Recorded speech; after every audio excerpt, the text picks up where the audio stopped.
Getting out of our comfort zone is key for creativity and innovation to happen, but the thought of that can be really scary because great things don't come from our comfort zones. Diving with wild sharks in Honduras was probably the scariest thing I've ever done.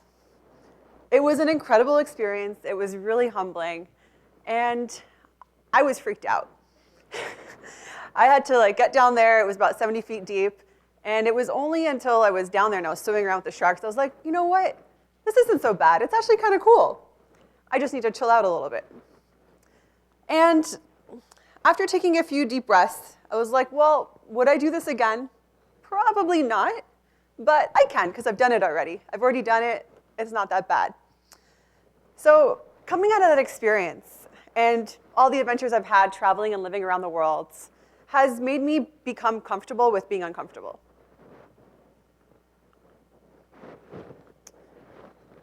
So according to research, we spend about 90% of our lives in our comfort zones.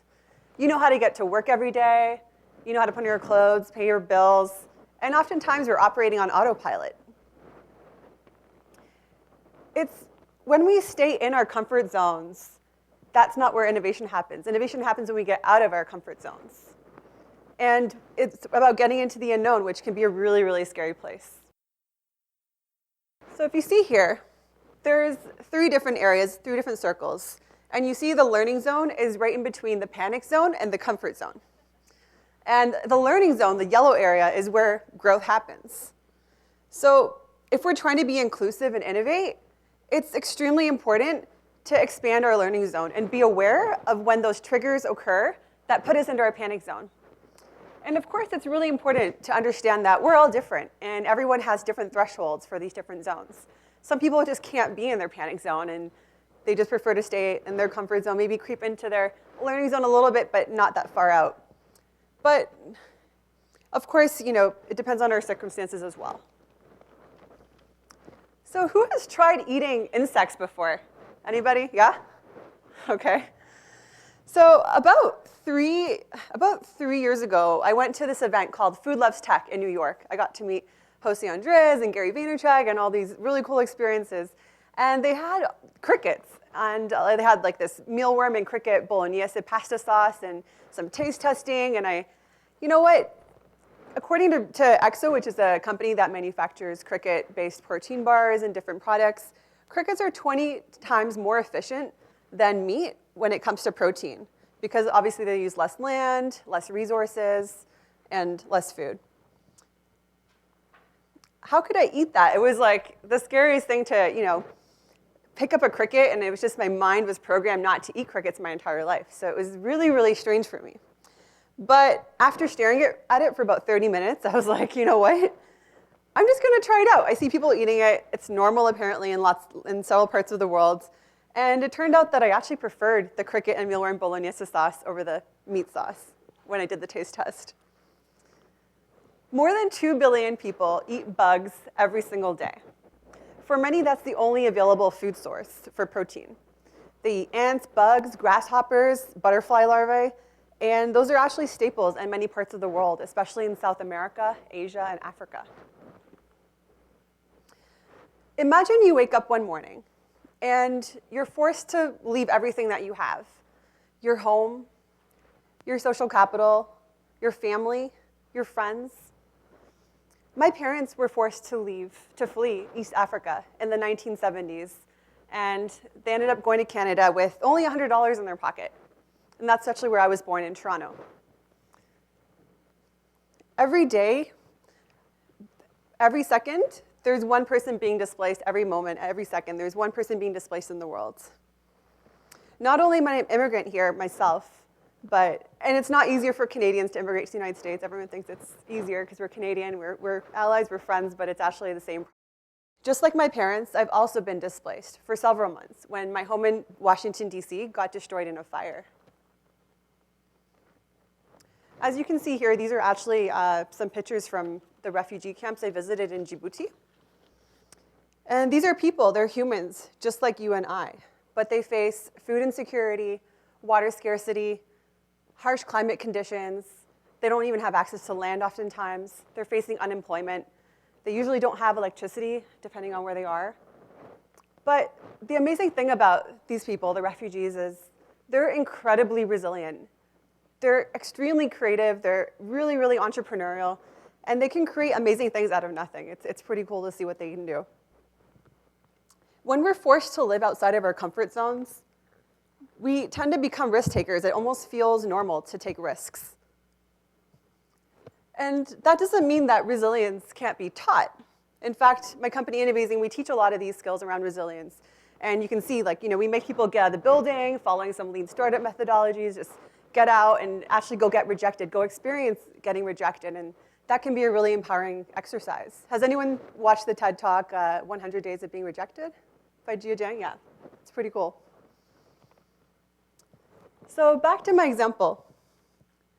We knew that the refugees were getting fed, sugar juices and cookies, and they weren't getting the nutrition that they needed. So we thought, how can we create a human-centered solution to actually help improve their livelihoods? How can we actually find a way to help them grow nutritious produce, to get them to stop eating all these cookies and the unhealthy food they were getting? And it turned out that many of the refugees, including especially the Syrians, they already had a background in agriculture. They already were very entrepreneurial from back home. And they were struggling to grow food, as you can see, in the hot, dry desert. So we looked at different solutions. We looked at low-tech hydroponics. Does everyone know what hydroponics is? I'll talk a little bit more about later. 3D printing. And I sat at my desk doing all this research, Googling all these solutions. But the only way to really know the situation is to actually practice inclusion and go down and talk to the people. So we went down to the Middle East or North Africa. We went to Israel, which is the hub for a lot of this innovation and tech within agriculture. And we talked to people. We talked to the nonprofits. We actually went to visit the refugees.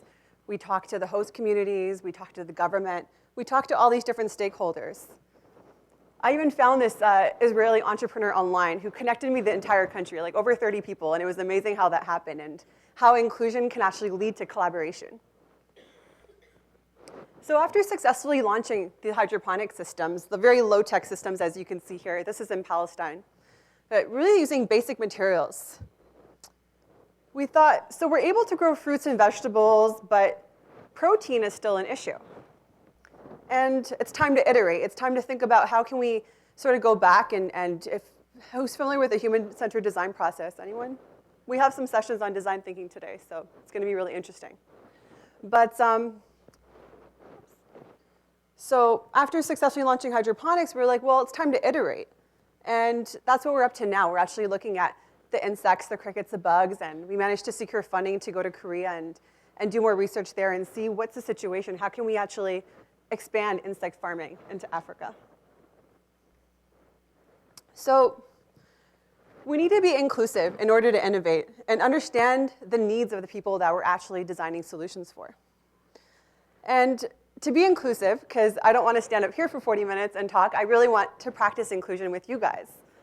And what I'd like you to do is turn to the person next to you, find a partner, and ask each other this question. What would you do if you knew you couldn't fail? And I'll give you 1 minute each to do that. So as you can see, in order for us to launch new ideas successfully and have more impact on the people around us, we need to put on a diverse lens and be inclusive. And we had a lot of different answers, and I really like all the creative ideas we heard. And the real question, as you can see here, is diversity. It focuses on our differences, and I like to call it the mix. Whereas inclusion is making the mix work. We heard different ideas. Maybe some of you would be like, oh, maybe I should have picked that idea, or how can I merge this idea, like the first and second ideas? Like, how can we merge these things together and collaborate?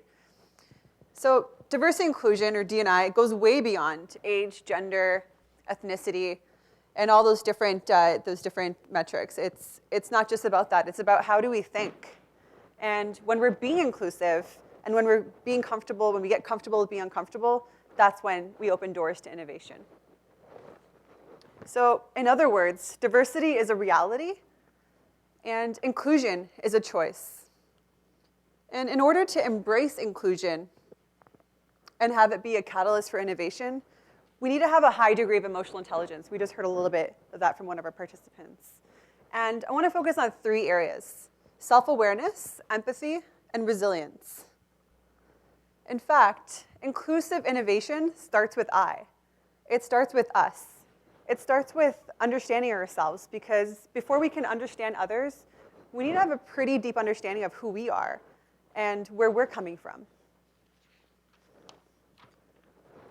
And we do that by stepping deeper into our own shoes and developing, I like to call it, diversity self-awareness.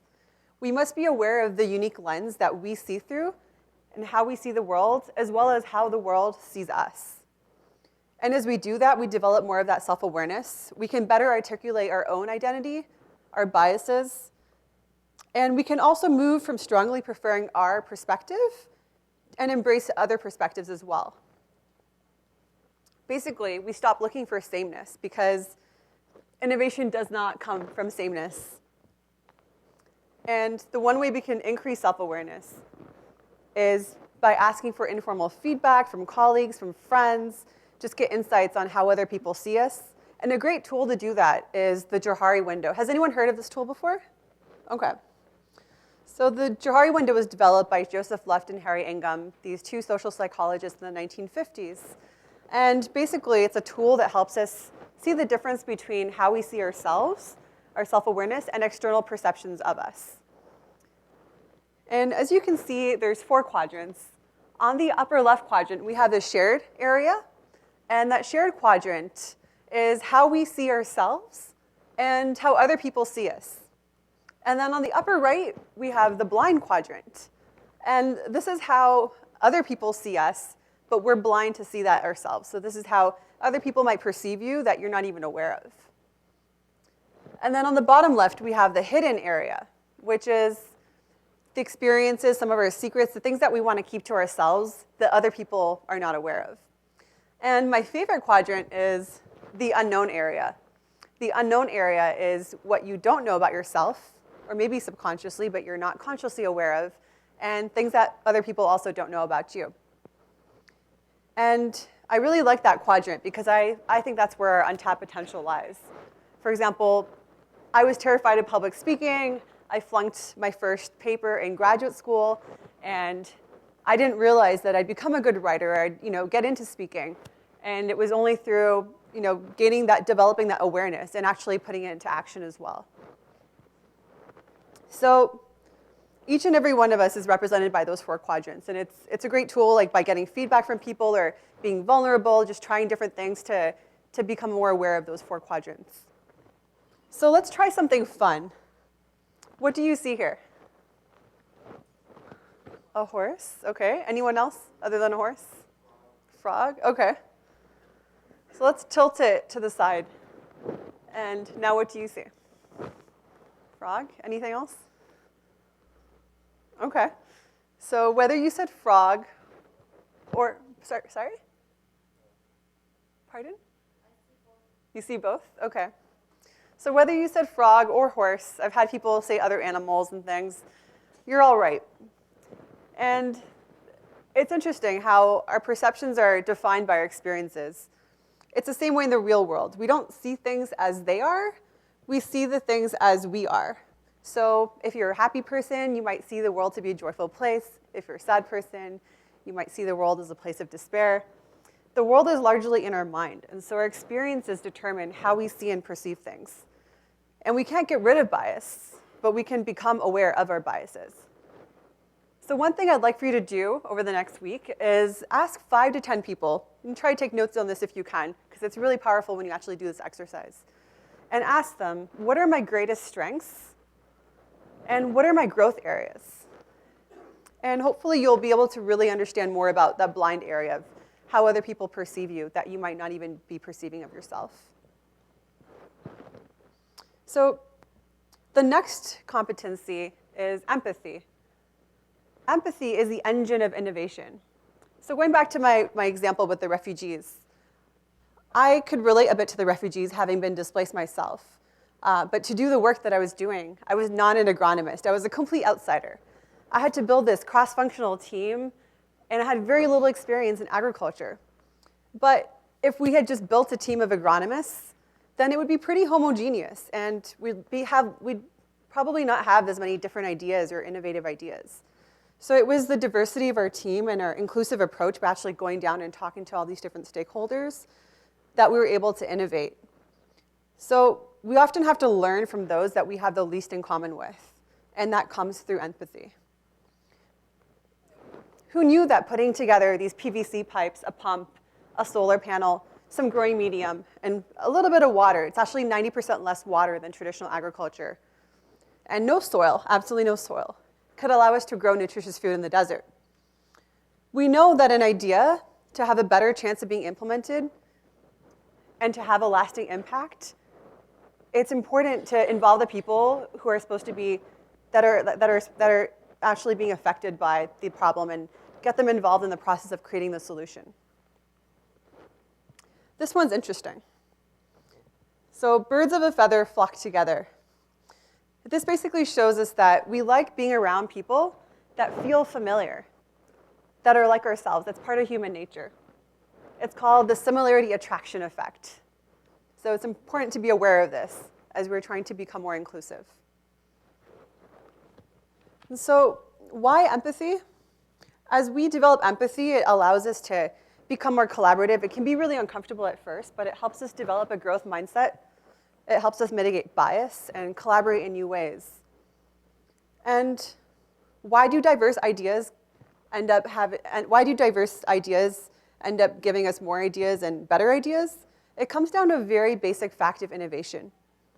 New ideas are really only combinations of existing ideas, as you saw in the example, combining refugees and hydroponics. Those things aren't new, but it was combining these existing things, unrelated things in new ways that we can really innovate. So the famous question is, how do we actually develop more empathy? So Hal Gregerson, he's the executive director of the MIT Leadership Center and the co-author of The Innovator's DNA, he suggests that disruptive innovators possess 5 key skills.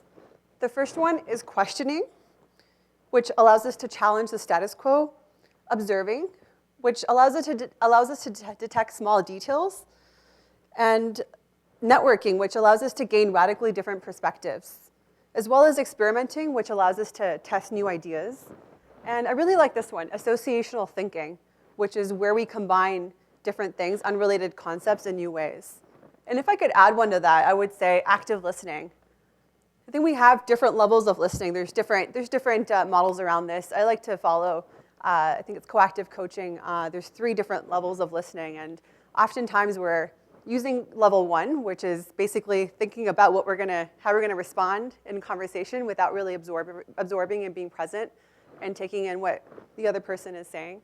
And I think that to develop empathy, it's really important to really actively listen and be aware of your listening skills and constantly develop them.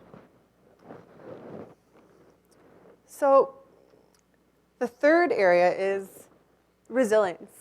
It's really important to embrace divergent thinking and be okay with failure. We need to have grit and resilience to innovate. And companies should create an environment that encourages testing and a safe space for failure.